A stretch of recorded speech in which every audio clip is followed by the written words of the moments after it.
የኢትዮጵያ ውስጥ ያለውን ችግር እንደምታውቁት ነው። ሰው ሰርቶ መኖር የማይችልበት ጊዜ፣ በሰላም መኖር ያልቻለበት ጊዜ በመሆኑ እኔም ሳልሆን መላው ዓለም የሚያውቀው ነው። በዚህ ችግር ምክንያት ከተለያየ አገር ከተለያየ ቦታ የመጣን ብዙ ኢትዮጵያውያን አለን። በዚህ መንገድ የመጣን ከመጣም በኋላም ነገሮች እንደምናስበው አልሆነም።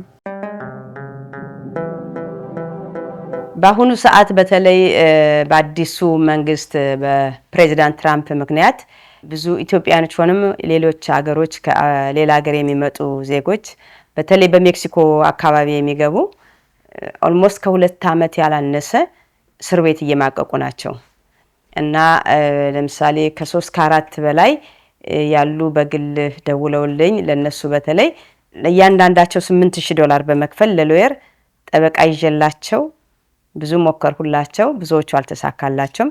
እንደገና ደግሞ ይግባይ በመጠየቅ እነሱም እስካሁን አልተፈቱም። 2025 በኋላ ያለው ሁኔታ አሜሪካ ላይ ያለው ሁኔታ ትንሽ የተቀያየረ የተለዋወጠ ይመስላል። እኛም ሀገራችን ባለው ችግር ባለው መጥፎ አጋጣሚ ወደዚህ መጠናል። ከ1 ዓመትና ከዛ በላይ በዲቴንሽን መቆየት ምንም አማራጭ የሌለው ጉዳይ ሆኗል። ውስጥ ያለንም ጉዳያችን ጀስት ለማየት ጉዳያችን በፍርድ ቤት እንኳን ለማየት በሰዓቱ የነበሩ የመንግስት አካላት ፈቃደኛ ያልነበሩና ጉዳያችን በሕግ አግባብ እንዳይታይ ብዙ ስቃይና መከራ ያየንበት ጊዜ የነበረው። በተለይ አንደኛው የሸዋስ የሚባለው እሱ 1 ዓመት ከ5 ወር እስር ቤት ሲማቅቅ ነበር የቆየው።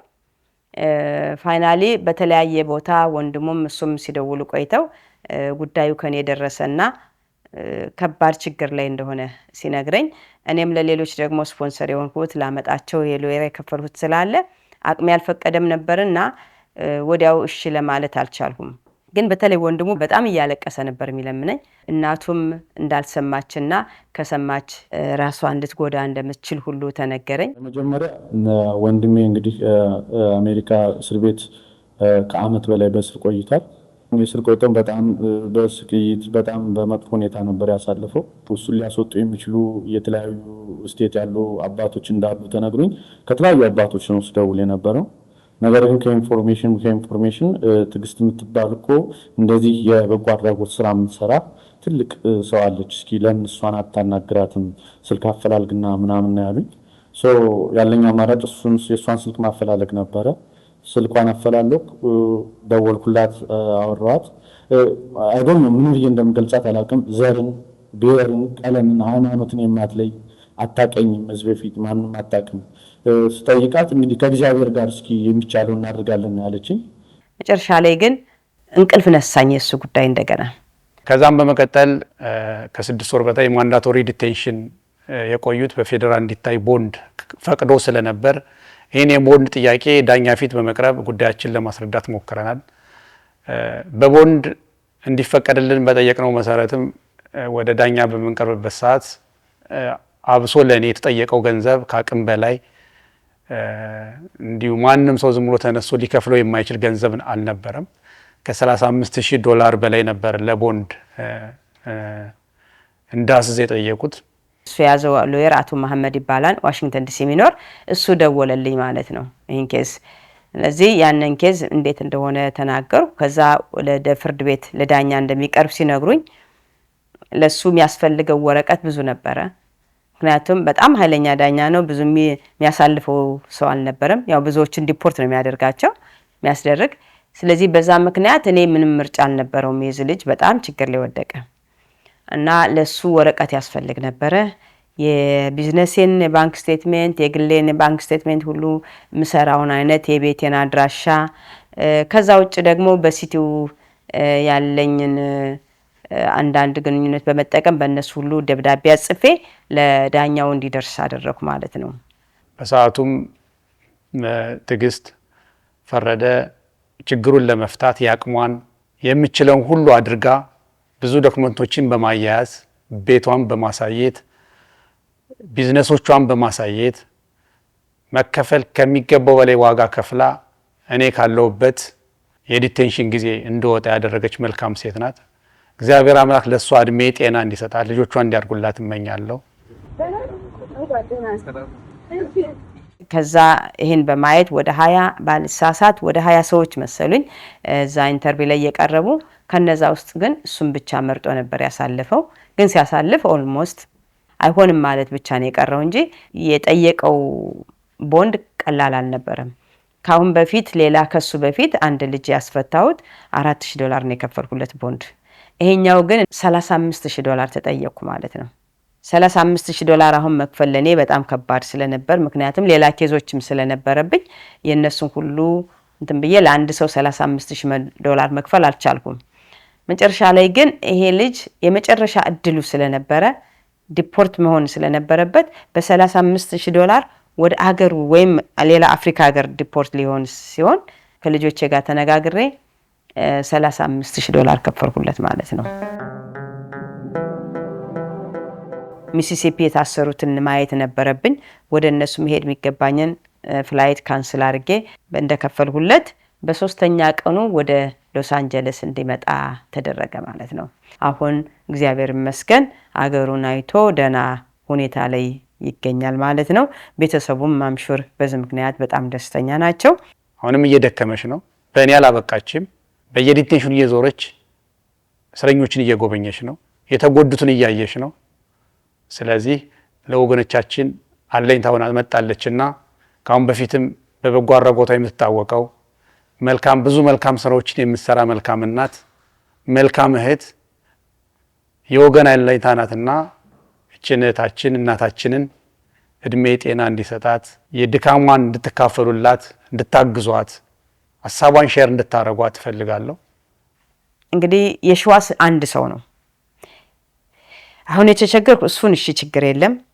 ሌላ ደግሞ ዮናስ ከሱ በፊት ያስፈታው ዮናስም አለ እነሱ ችግር የለውም አሁን ከሺ በላይ ያላነሱ ኢትዮጵያውያን ሰርቪስ ውስጥ አሉ እኔ ሄጄ ካየዋቸው ውስጥ ሂውስተን አለ 16 አሉ ከ16ቱ ሰሞኑን 3ቱ ዲፖርት ተደርገዋል አሁን 13 ቀርተዋል ሚሲሲፒ 33 ኢትዮጵያኖች አሉ ሂውስተን ሄጄ ባየውበት ሰዓት ግን በእውነት ያየሰው እኔ እንጃ ምግብ በልቶ የሚያድር አይመስለኝም ያንን እስር ቤት ታስረው እንዴት ሲንገላቱ ማየት በጣም ነው የሚያሳዝነው በተለይ ስሟን መጥራት አልፈልግም ምክንያቱም ቤተሰቦቿ ሊሰሙና ሊያዝኑ ስለሚችሉ ምን አጋጣሚን ቪዲዮ ካዩ ደስ ስለማይል የሷን ስም መጥራት አልፈልግም የ21 አመት ልጅ ነች እንግሊዘኛ በእውነት ፍሉዌንት እንግሊዘኛ ነው አክሰንት እንኳን የላትም ስትናገር ዩኒቨርሲቲ ግራጁዌት እንዳደረገች ነበር የመጣችው ለምን እንደወጣች ራሱ ጠየቅኳትና እሷና ጓደኞቿ 6 ሆነው አረንጓዴ ቢጫ ቀይ ለብሰው ይሄዱ ባለበት ሰዓት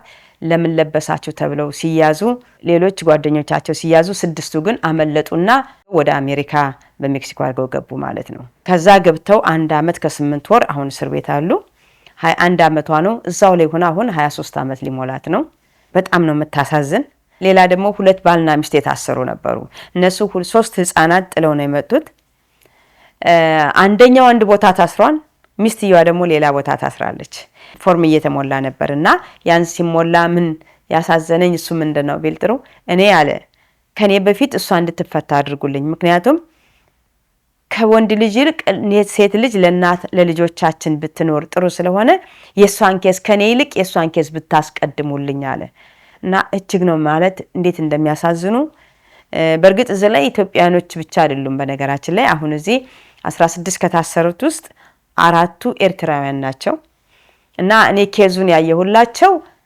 16ቱንም ባንድ ላይ እንዲታይ ነው ምክንያቱም ሁሉም ሰው ለኔ አንድ አይነት ሰው ስለሆነ ብችል ሁሉንም ባንድ ላይ አድርጎ ለማስፈታት ነው ያሰብኩ ያለውት በርግጥ አሁን ባለኝ በኔ አቅም ደረጃ ብቻ እነሱን ለማስፈታት አቅም አለ ብያላስብም ግን እየሞከርኩ ነው ያለውት ለምሳሌ አሁን ቲጂ ሁማኒታሪያን ኤድ እዚህ አለ እንደምታዩት ቲጂ ሁማኒታሪያን ኤድ ለዚህ አይነት እንትን ስራ አሁን አልሰራም ግን ይሄንን ሁሉ ማደርገው በግሌ ነው ለምሳሌ አሁን $35000 ስከፍል $4000 ደግሞ ለዮሐንስ ስከፍል ይሄ ሁሉ ገንዘብ ያከፈልሁት ከኔ ከልጆች ያለኝን ገንዘብ አውጥቼ እንጂ ከቲጂ ሁማኒታሪያን ኤድ አይደለም ምክንያቱም ቲጂ ሁማኒታሪያን ኤድ ሌሎች ህፃናት እንዳይሰደዱ እንዳይሰቃዩ እዛው ትምህርት ቤት ለመክፈትና አገራችን ላይ ላለው ለውጥ ለመስራት እንጂ ስደተኞችን ለመርዳት ያው ቲጂ ሁማኒቴሪያን ኤድ አይሰራም ማለት ነው።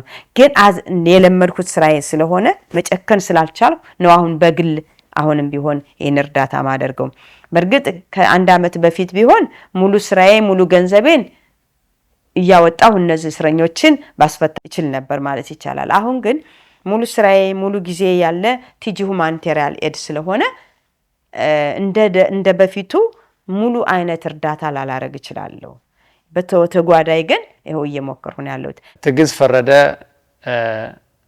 በስሟ ቲጂ ሁማኒቴሪያን ኤድ ብላ ብዙ ወገኖቻችን የተራቡትን የተጠሙትን እያገዘች ቤት የሌላቸውን በህመም የሚሰቃዩትን ወገኖች ምን ያክል ዋጋ እየከፈለች ገንዘቧን፣ ጊዜዋን፣ ጉልበቷን እያጠፋች እንደሆነ ሁላችሁ እንደምታውቁት ነው።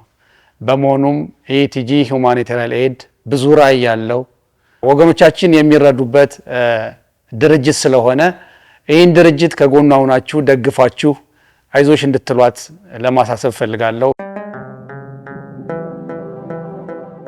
ብቻ ይህ ሁሉ ነገር በአንድ ሰው ወይ በሁለት ሰው በሶስት ሰው የሚሆን አይደለም። የእምነት ተቋም በሙሉ የግል ድርጅት ያላቸው በግለሰብ ሆኖ ቢረባረብ አትሊስት በግማሽ ያሉ ሰዎችን ማትረፍ እንችላለን። በጣም የሚገርመው ደግሞ ሁሉም ሰርቶ የሚበላ ወጣት ናቸው። የሚያሳዝነው በዘድሚያቸው ለሀገራችን ለወገኖቻችን መድረስ የሚገባቸው ሰዎች ወጥተው እዚህ ጋር እስር ቤት ታስረው ቁጭ ብሎ ማየት ለኔ በእውነት በጣም አዝኛለሁ። እና ይሄን የምታዩ ሰዎች የምሰሙ ወይም በሌላ በኩል የምሰሙ ሰዎች እውነት ነው የምላችሁ በጣም ነው የሚያሳዝኑት እና ልንደርስላቸው ይገባል። እኔ አንድ የኢትዮጵያኖች ባህል ማቀው እዚህ ሀገር አሜሪካን which እኔ ማላምንበት ሞቱና ሬሳቸውን ወይም ለቀብር እንላካቸው ወደ ሀገር ቤት ቢባል ሁሉም ይረባረባል። ይሄን የሚታይ ነገር ስለሆነ ማለት ነው። እኔ ደግሞ ማምነው እንደነዛ አይነት ሰርተው የሚበሉ ሰዎችን ለማስፈታት መረባረብ እንጂ ሰው ከሞተ በኋላ ማገዙ ጥሩ ነው ብዬ አላምንም። ሰው በህይወት እያለ መርዳት ስላለብን እነዚህ ወጣቶችን እንዴት አድርገን ከዛ እስር ቤት እናውጣ እና የሁላችሁም ድጋፍ ስለሚያስፈልግ እባካችሁ እንድረስላቸው። በጣም የሚያሳዝኑ ብዙ ሰዎች አሉና ብዙ ሰዎች በሰላም ሰርተው መኖር የማይችሉበት ጊዜ በመሆኑ ብዙ ወገኖቻችን ይህን ስደት ይህን መንገድ ይመርጣሉ፣ ከሀገራቸው ይሰደዳሉ። ይህን ሲያደርጉም በዚህ ወቅት እንደ ድሮው መንገዶች ሁሉ አልጋ ባልጋ ወይም ደግሞ መንገዶች ሁሉ ሰላማዊ አይደሉም። ብዙ ችግር፣ ፈተና የሚታለፍበት መንገድ ነውና ብዙ ወገኖቻችን በስር እንዲማቀቁ በመንገድ እንዲቀሩ አድርጓቸዋልና ይህ ችግር ቁሞ እንደ ትዕግስት አይነት መልካም እህቶችን ደግሞ ሌላ ፈተና ውስጥ ሌላ ሀሳብ ውስጥ እንዲገቡ ባናረግ ለወገኗ እየሰራች ያለው ነገር ስላለ ሌላ ክብደት ባንጨምርባት ጥሩ ነው ላለው። አሁንም ቢሆን በስር የሚገኙ ወንድሞቼን እህቶቼን ለማስፈታት እየሮጠች ያለችበትን መንገድ ኢትዮጵያውያን እንድትረዷት ከጎኗ እንድትሆኑ በየዲቴንሽኑ እየዞራችሁ እየጎበኛችሁ እንደሷ እንድታዩ ለማሳሰብ ፈልጋለሁ። ሌላው ኢትዮጵያ ውስጥ ያላችሁ ያልተሰደዳችሁ የነሱን አይነት እጣ ጠብቁ ካላችሁ አይነው ኢትዮጵያ ውስጥ በአሁኑ ሰዓት አልጋ ነው ማለት አይደለም። በጣም በችግር በጣም ምርጫ ስላጣችሁ እንደምትሰደዱ ይገባኛል። ኢትዮጵያ ውስጥ በአሁኑ ሰዓት ሰርቶ መብላት ከባድ እንደሆነ አውቃለሁ። ያለው የሰላም የጸጥታ ሁኔታ ከባድ እንደሆነ ምንም ጥያቄ የለኝም፣ እረዳለሁ። ግን እዛው አገራችሁ ላይ ሆናችሁ ለለውጥ መታገል፣ ለለውጥ መስራት፣ ለመኖር መስራት እንጂ በዛ አይነት መልኩ ወደ ውጭ እንድትሰደዱ አልደግፈውም እና አደራ ነው የምላችሁ ወጣቶች አትሰደዱ በዚህ መልክ።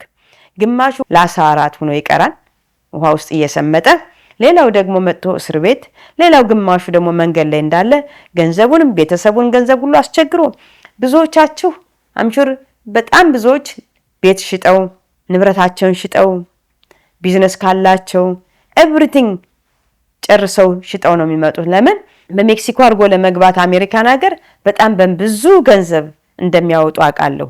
ብዙዎቹን አሁን ካወቅኳቸው ካየዋቸው ውስጥ ቢያንስ ከ2 እስከ 3 ሚሊዮን የኢትዮጵያ ብር አውጥተዋል። የሚያሳዝነው ያን ሁሉ ሽጠው መጠው ግን አሁን እስር ቤት ነው ያሉት እውነት። ስለዚህ እኔ እንድረስላቸው ምን ለነዛ አንዳንድ ወጣቶች ብቻ አይደለም ለነሱም ቤተሰብ ማትረፍ ስለሆነ እባካችሁ ነው ምለው እንድረስላቸው እና ለወደፊቱም ቢሆን የምትሰደዱ ሰዎች አውቃለሁ አሁንም ችግር አለ ምንም ጥያቄ የለኝም ግን አደራ ነው ምላችሁ በተለይ ባሁኑ ሰዓት ወደ ውጭ የምትሰደዱበት ጊዜ አይደለም ሰው ሌጋሊ መጥቶ መኖር ከቻለ ችግር የለውም አሜሪካ ጥሩ ሀገር ነች ምንም ኮምፕሌን የለኝም ግን በስደት መልክ ለምትመጡት ግን የባሰ ስቃይ ነው የሚኖራችሁ የባሰ ችግር ስለሚኖርባችሁ እዛው ሀገራችሁ ለጊዜው ቀን እስኪያልፍ ድረስ እዛው ታገሉ እዛው ኑሩ ነው ምለውና አደራ እግዚአብሔር አምላክ ለኔ ያደረገችው ነገር ደግሞ መቼም በህይወቴ የማረሰው ነገር ስለሆነ በኔ ባደረገችው ነገር አልቆመች እቺ መልካም እናት ለሌሎች ወንድሞችና እህቶች እየደከመች እየለፋች ያለች ሴት ናትና ወገኖቻችን ይሄን ሐሳቧን ከጎኗ ሆናችሁ እንድትደግፉ ጥሬን አስተላልፋለሁ እግዚአብሔር አምላክ ኢትዮጵያን ሀገራችን ሰላም ያርግልን ሀገራችን ጦርነት ባይኖር ይሄ ሁሉ ችግር አይመጣም ይሄ ሁሉ ስደት አይመጣም ይሄ ሁሉ ወጣት ወጥቶ በረሃ ላይ አይቀርም ውሃ ውስጥ አይቀሰምጥም እና የሀገራችን ፖለቲከኞችም ይህን ችግር ተረድታችሁ እነዚህ ልጆች የሚሰደዱት በሙሉ ሁሉም የሚሰደድ እንደ ልጆቻችሁ ያቸውና እባካችሁ ለመፍትሄ ለለውጥ አይምሯችሁን ቀን አድርጉት እባካችሁ እስከ መቼ ስደት እስከ መቼ ሞት እናት አሳድጋ መከራዋን አይታ ለስደት ልጇን በስደት ደግሞ ልጆቿን ስታጣ አያሳዝናችሁም እባካችሁ ቆም ብላችሁ አስቡ እናንተም ልጅ ያላችሁና እነዛን ልጆች እንደ ራሳችሁ ልጆች ያያቸው እባካችሁ ሰላም ለኢትዮጵያ ሰላም ለሀገራችን ጦርነት በቃን ሁሉም በአንድነት ሁሉም በሰላም የሚኖርበት ሀገር ኢትዮጵያን እንዲያደርጋት እማጸናለሁ እግዚአብሔር ይርዳን አመሰግናለሁ እግዚአብሔር አምላክ እንግዲህ እድሜና ጤና ሰጥቷት ደግሞ ከዚህ በላይ መልካም ስራ ሰርታ ለወገን አለኝታነቷን ድጋሜ የማይበትን ጊዜ እናፍቃለሁ